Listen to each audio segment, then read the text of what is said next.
morning to everyone from whichever time zone you are listening from now.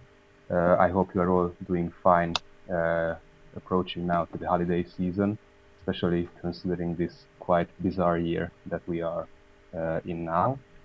So, on one hand, I have a very easy task because Márton already made a presentation about the most important considerations with the MGAM method, so how you can use visitor feedbacks on geotouristic indicators.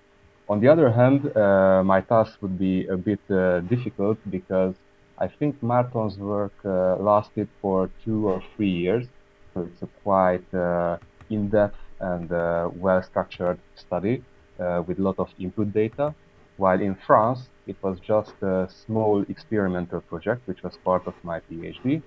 But I would like to present you the first results and the experiences, especially because I think these insights and these experiences that I found out during this 9-month period might be interesting and useful for other areas that think about carrying out such survey. So for this purpose, we will travel to a wonderful destination, to France, to the Sendai-Limagne Fault World Heritage Site. I think this picture was made a bit earlier, not this year, but the landscape could be something similar to this now, with a bit of snow on the top of the volcanoes here. So, during my presentation, first I would give you a small overview on the context of the site itself, geological and protection context. Then I would like to give you a brief presentation on the inventorying process, because the main part of my work, which was part of the PhD, was creating a dedicated geosite inventory for the World Heritage Site. Then I will present you the visitor feedback evaluation itself, so the MGAM method. And finally, I would like to give you some thoughts on the outcomes, some of the drawbacks which was experienced with the method, and some ideas how it can be developed in the future. So, the site itself is located in the center, in the very central part of France, in the so-called Auvergne region, as you could see here. And if we want to cut the geological story of the area very short, it is located on a elevated plateau, which is called Plateau des Dômes. It's a remnant of an ancient Hercynian mountain range, which was eroded to a peneplain. Then it was uplifted again, thanks to the alpine orogeny, which resulted in extensional thinning of the continental plate, and it resulted in grabens like the Limagne graben that you can see here in green. This orogenical process and the extensional thinning was accompanied with a synrifting volcanism in the Massif Central, so the central mountain range of France. And some of the ancient lava flows, which were omitted in the Pliocene-Pleistocene time period, now they are so-called inverted reliefs. So originally they infilled valleys, and now they are elevated plateaus. And finally, we came to the iconic elements of the landscape, the more than 80 monogenetic volcanic edifices, which represent a very diverse geochemical composition, and also very diverse landforms like scoria cones, lava domes, and all the small microforms that are associated with their lava flows. As I probably mentioned it earlier, this site has been inscribed on the World Heritage list in 2018 directly for its geological values under criterion A. This international protection framework is associated with a very strong national protection framework as well, the so-called Site classé and Site inscrit categories, and there are also regional and local agreements on protection and site management, for example, urbanization, water management, and forestry site management. Protection is one side of conservation of an area. The other part, which is actually necessary for any kind of conservation works, as Márton already depicted it earlier, is the inventorying of sites. So we have to know what kind of values we have in that area. For this, in terms of cultural heritage and biodiversity, we already have a quite developed system, not just in France, but also in this area. So there is a regional and national level inventory on cultural heritage and biodiversity as well. And in terms of geodiversity, we also have an inventory for the area, the so-called IMPG, the National Inventory of France, which contains 16 geosites in the area that you can see here with purple. This gives a very good overview on the national level, but if we think about management perspectives at the site, it's a bit problematic from time to time, because as you could see, the geosites in this inventory are quite large. They cover quite a large area, which is very good from a point that the geosites are holistic from a scientific viewpoint, but from a management viewpoint, it's quite hard to make an integrative management plan for huge sites like this. This was a reason to create a dedicated geosite inventory for the World Heritage property, which records smaller but still scientifically integral geosites in the whole area.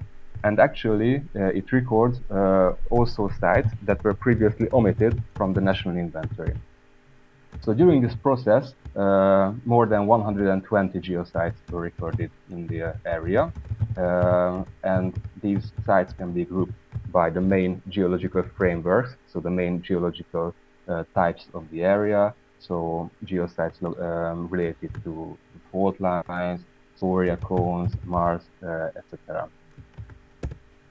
The inventorying process was based on the, now we can say, a more and more consolidated workflow of creating geosite inventories and assessing their scientific and additional values.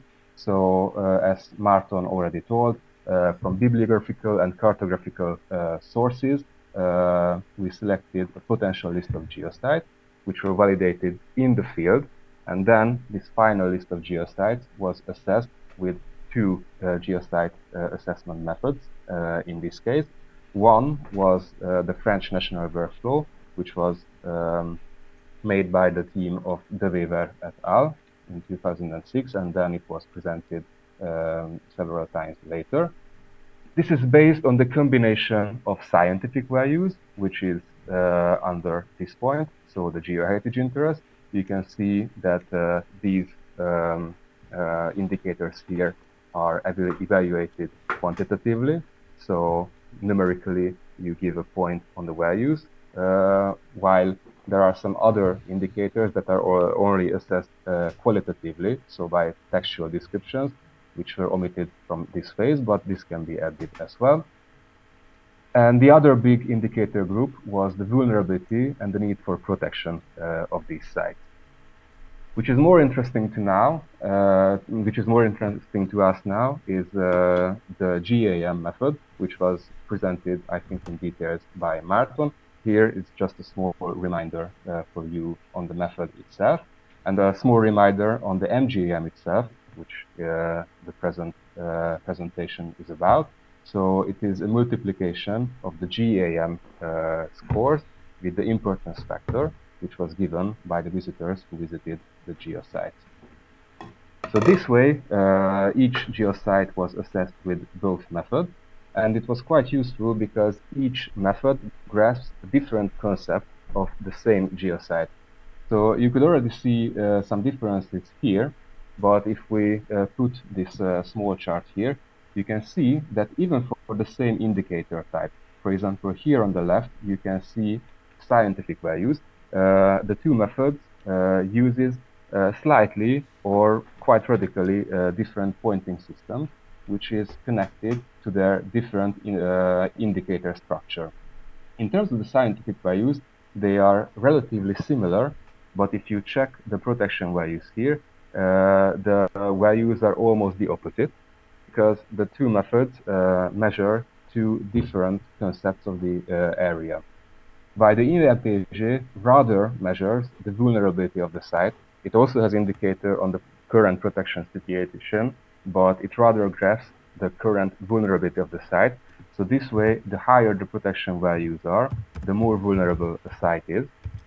By the GAM, the other method, which was also used by Márton in Hungary, it rather measures the current protection level of the site, and the vulnerability of the site is not so significant in weighting in that method. So this way, if the values are lower here, it means that that site is not that vulnerable, the protection situation is better at that site.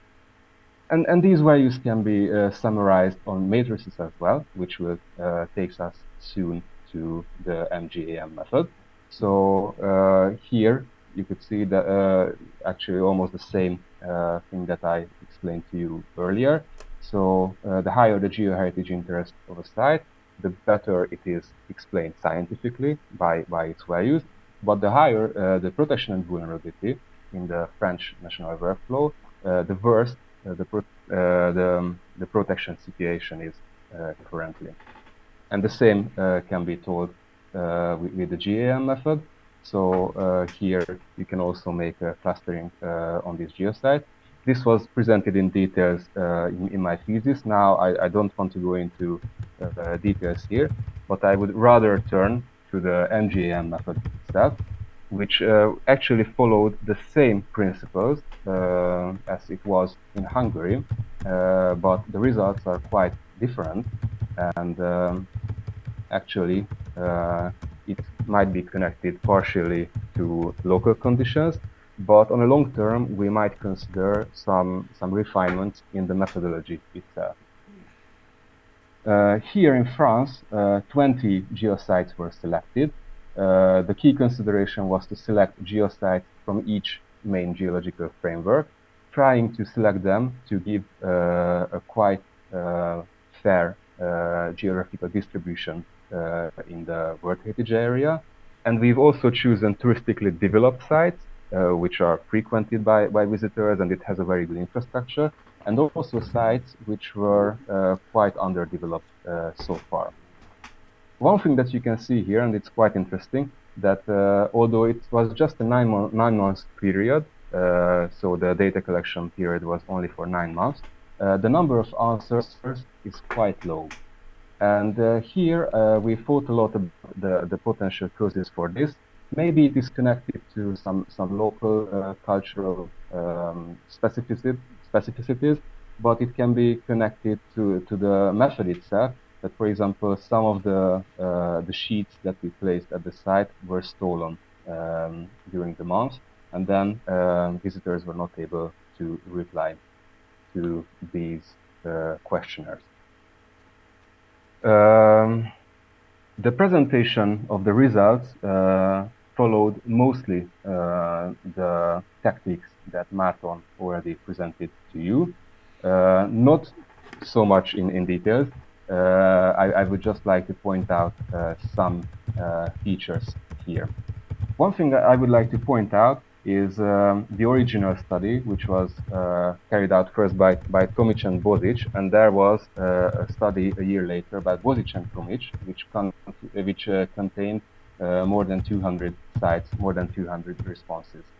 They showed that these importance factors can be seen as a general value for that whole area, or maybe for other areas as well.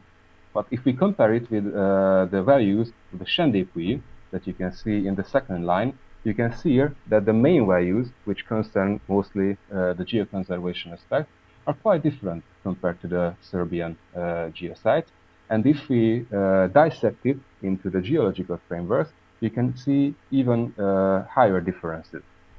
The same goes to the additional values as well, which marks us that geotourists who visit the geosite have a different concept about geotourism, maybe in Serbia and France, and the same goes to Hungary and other countries where this type of MGAM evaluation has been already carried out. For example, you can see that the organized visits were not so important for visitors in Serbia, that you can see here in the first line. But in the Shendépuy, the geotourists who answered this questionnaire, they rated this indicator significantly more important. So for them, organized visits are more important, and this applies to most geological frameworks that we have in the area. So there was no significant difference here. But we can go into more details. I don't want to tell you all now, because this was rather created for the local touristic authorities, so they can analyze all this data that we have here, and they can create a site-specific management strategy based on these data and new ones that could be collected in the future. For example, you can see here, and I think it was a key point in Márton's presentation as well, that if we try to make an average for all the geosites that we have, which was the concept of Bosic and Tomic in the original paper, it blurs all those small differences that we have side by side. So we lose some kind of information about the site that can be used for site-specific management perspective. For example, if we think about sites like the Puy de Dôme here, which is one of the crown jewel geosites of the area, you can see that the level of interpretation was very important for the geotourists who visited this site, while in other cases, like Mar de Villar, it was not so important for them. This might be connected to the fact that, for example, at Puy de Dôme, we have a highly developed interpretative facility, a visitor center, some interpretative panels. We have a lot of organized visits.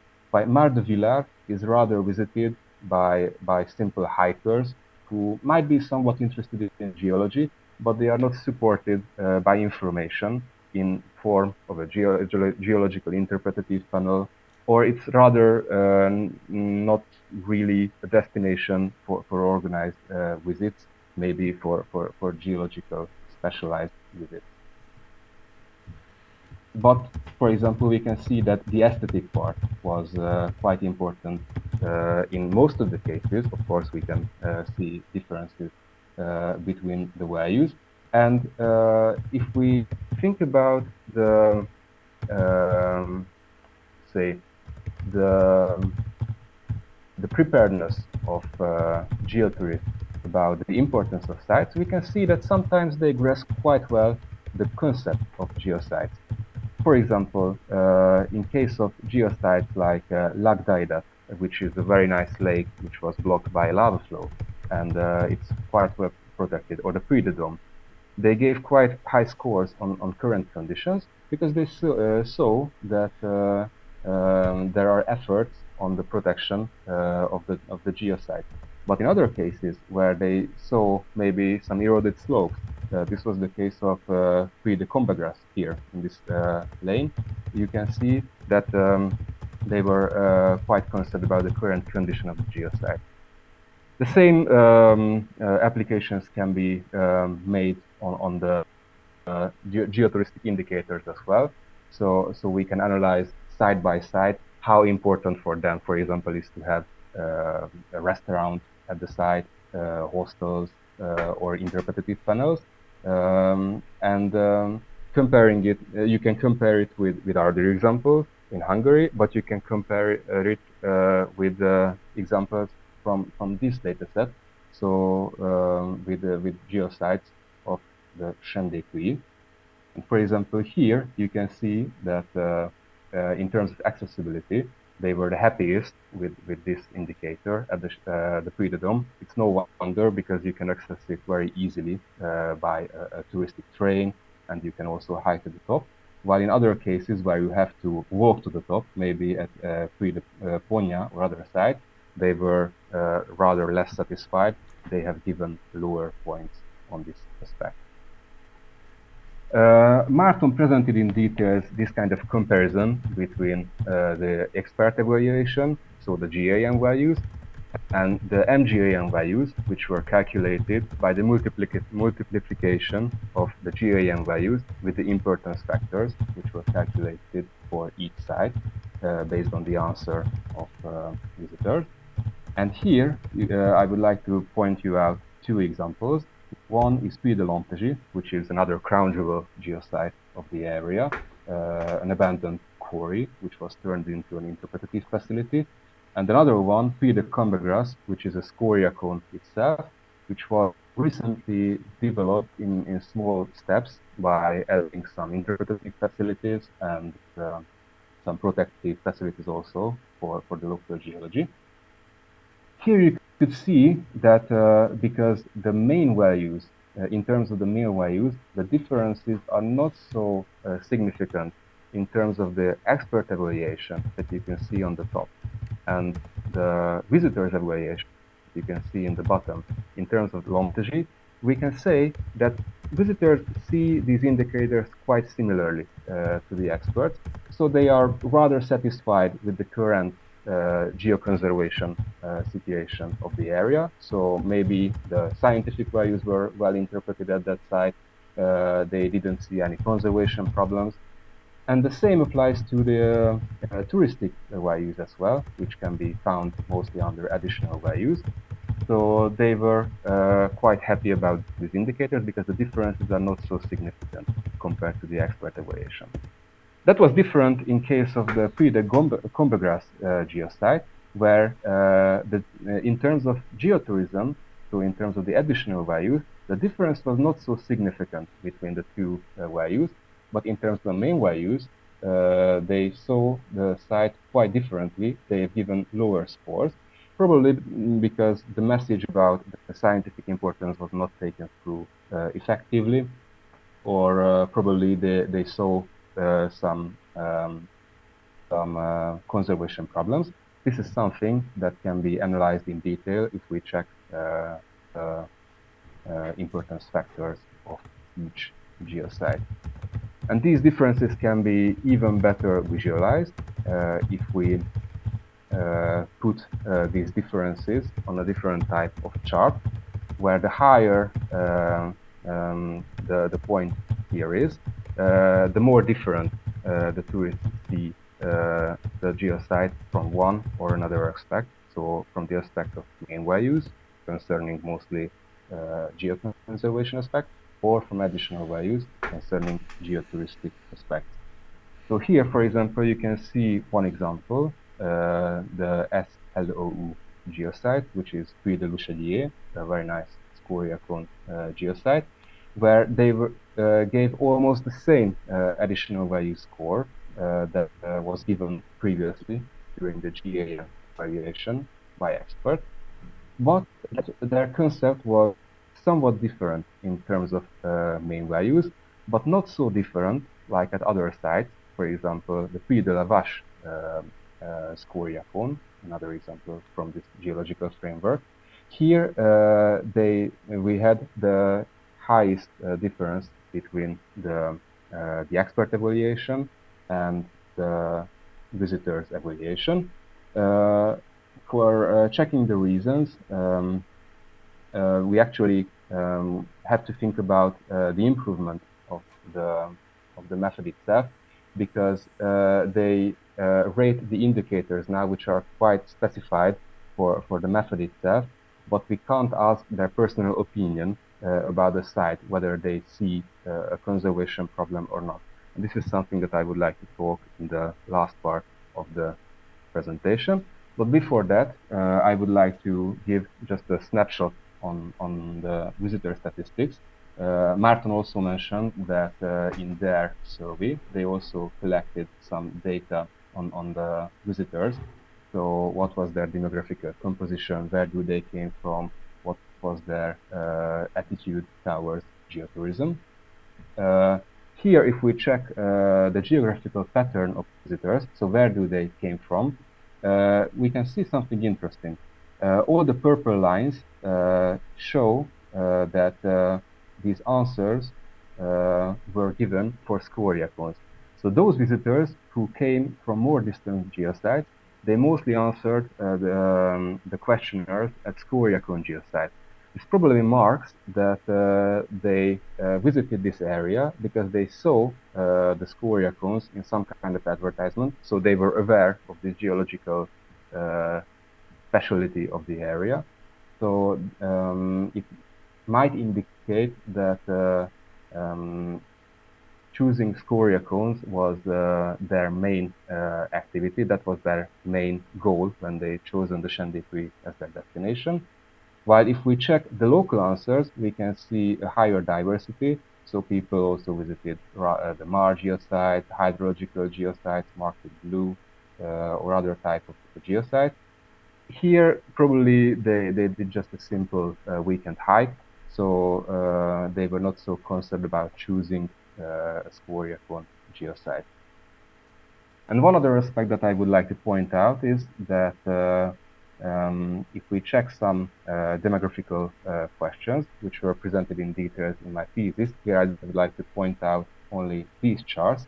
You can see that people didn't have any experience in geotourism before, so it means that the answers were really given by average people, so not by a group of experts who visited the site to trying to increase the number of answers, but they are interested in geotourism in a quite significant way. So it can be a good basis for local touristic authorities to build touristic packages on this aspect. And in the importance factors slides, you might saw that there was a high reliance on the accessibility of sites. So people preferred probably an easy access by car. But because they also prefer hiking, it means that even distant geosites can be put into touristic packages.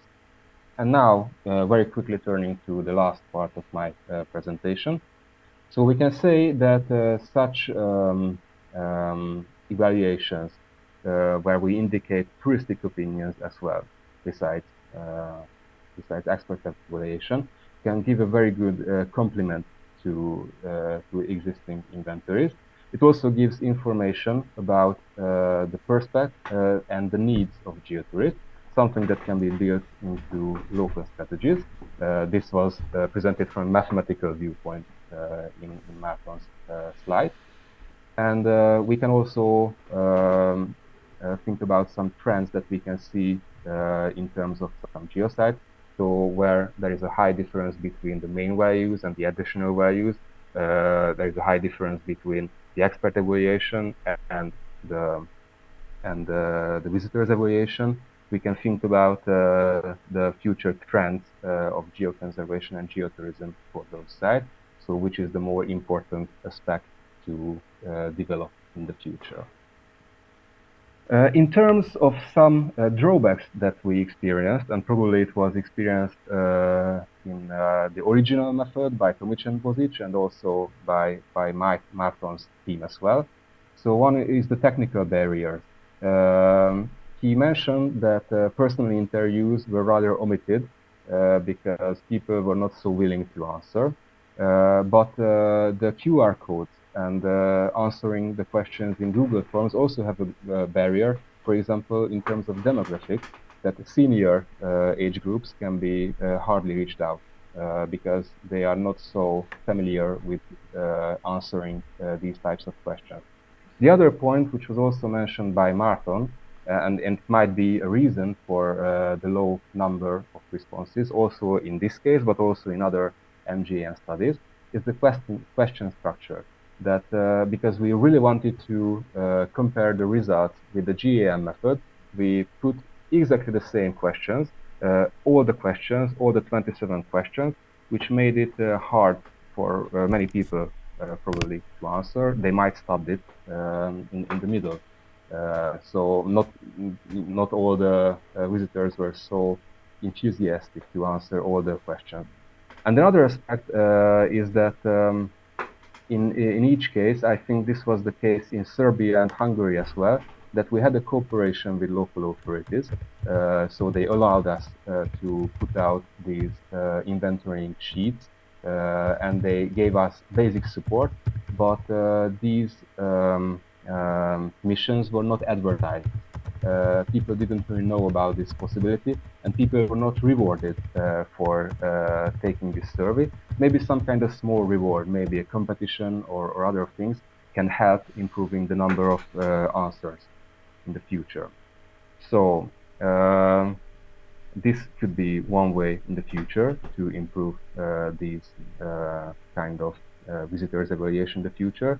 So trying to increase the cooperation, not just with the local authorities, but also with other fields. We might include some more indicators on tourism or even other aspects, so we can cooperate with other institutions on this aspect. We can try this method not only with the GAM, but it can be carried out with the other quantitative geosite assessment methods. For example, it can be carried out with the ENPG as well, the French national method that I briefly presented to you. And it includes only 10 quantitative indicators, so it can be even easier for geotourists to answer. And it can be implemented on a large scale. So in all cases now, it was reduced to a small area. In Hungary, it was reduced to a small segment of the geopark. In the Sendai-Pui, it was carried out in the whole area, but it's still a small segment in France. We can start a similar survey maybe in the whole country at selected geosites, and then it would be very interesting to compare the results. And if we have such results from other countries as well, it would be even more interesting to compare these results between the different countries and the different geosites. So these were just some thought-provoking notes on my side. And with this, I would like to thank you for your attention, and sorry for running out of time a bit. But if you have any questions, I'm happy to answer that. Thank you very much.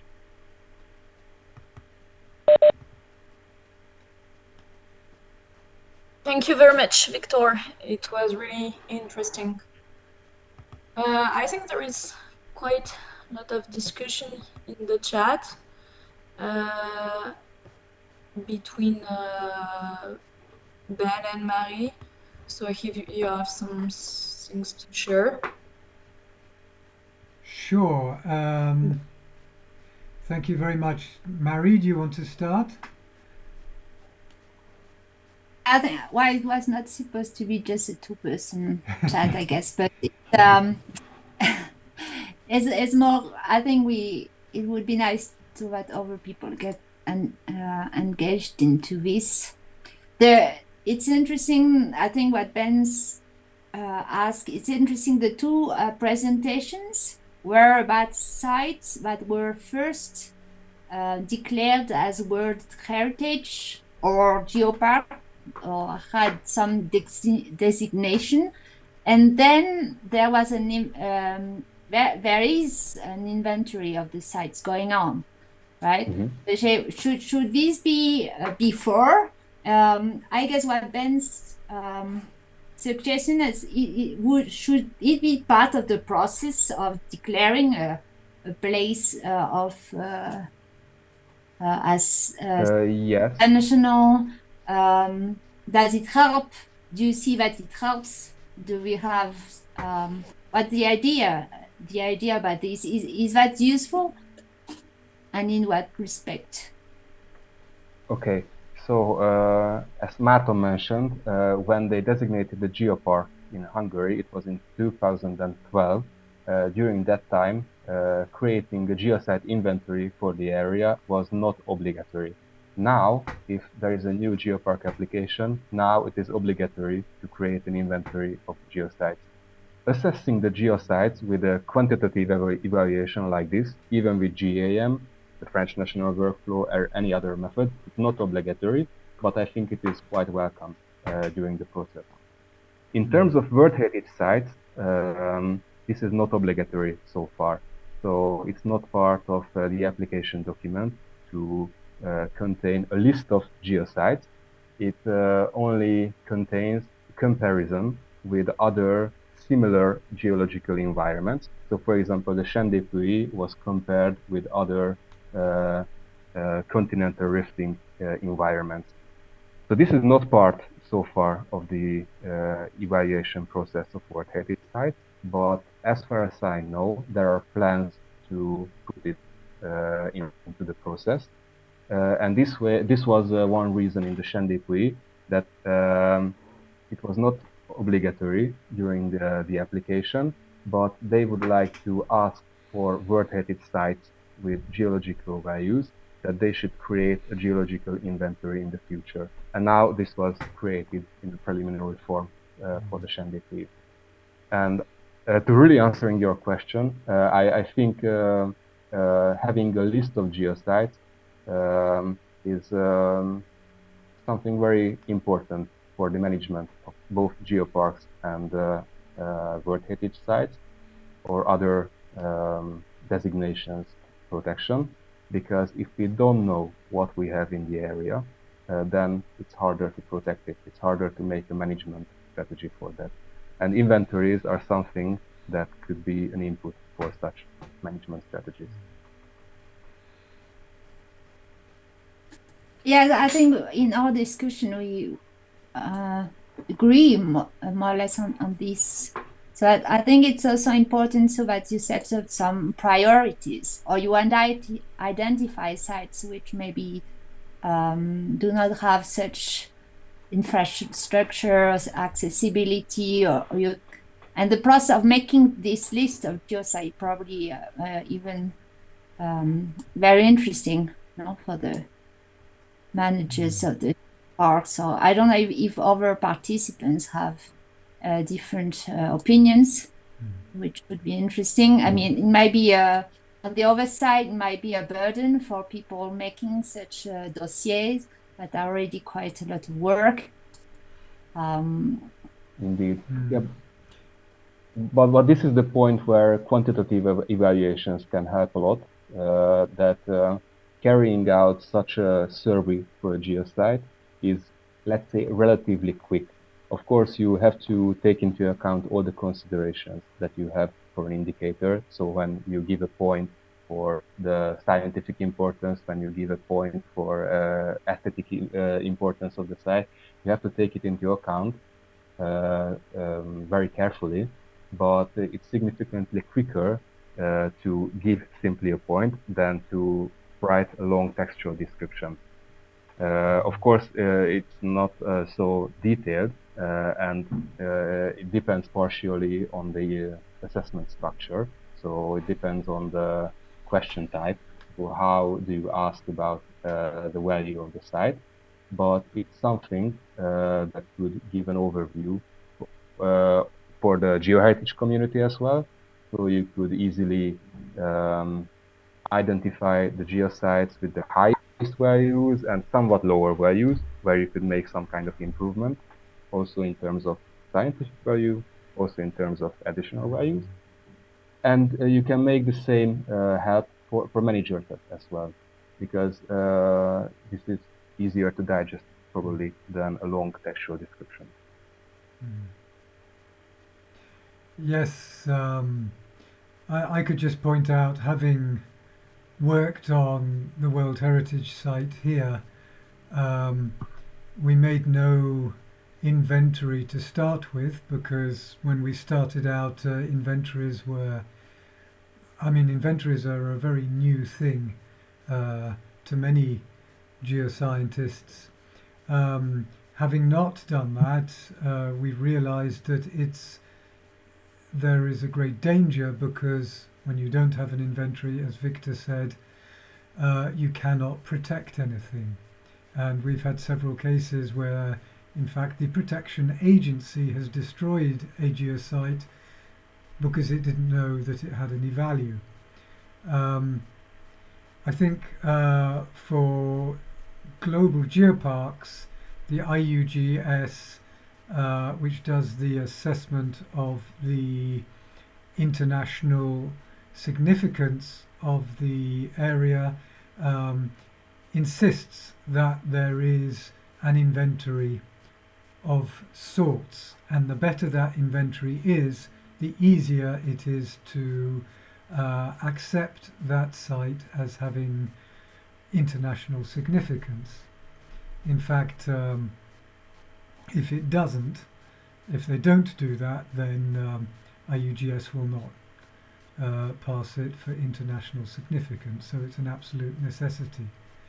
For World Heritage, I think it would be a good idea for any site which would like to, because it allows them to then do a comparative analysis with other sites, which in the long 6 years that we had fighting to get the Chaîne de Puy-Liman fault inscribed, we were basically forced into doing an inventory of sorts, which had led to Viktor's PhD work, and to compare with other sites. But you can only compare with other sites. There we are. And I guess also Martin or says also it's useful for monitoring, right? I think it's useful so that you have a description at some point of time, and then you can go back there. You can see the progression. Some places may disappear or may appear. I think it's very useful to have some idea of the dynamic.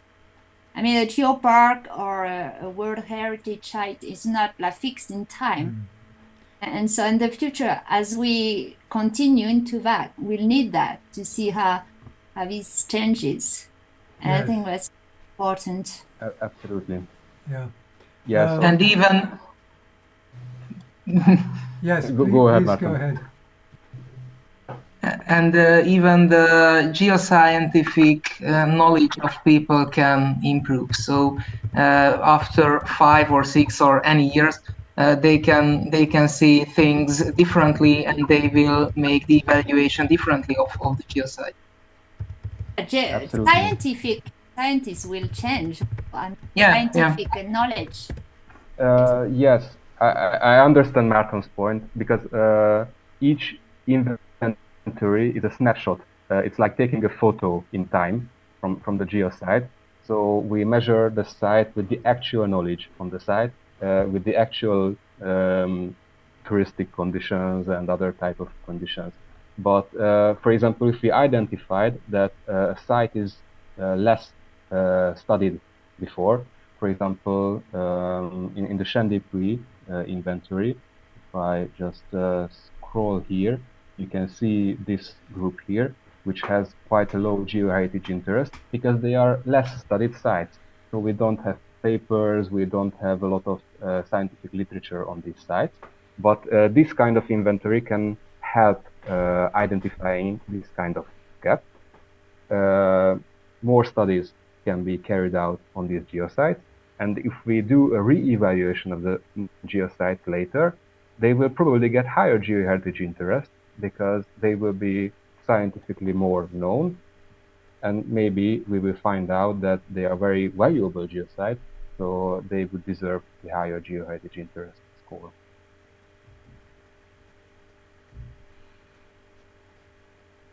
That sort of graph. But for this, we have to monitor. For this, we have to monitor the geosites quite. I won't say many times, but from time to time, at least maybe every year or so, would be a good idea. Yes, sorry, I didn't want to interrupt you, Viktor. That sort of diagram you have there can be very useful for managers and politicians, especially for politicians, to see how things are improving. It's a very visual way of showing what should be improved and how you can improve it.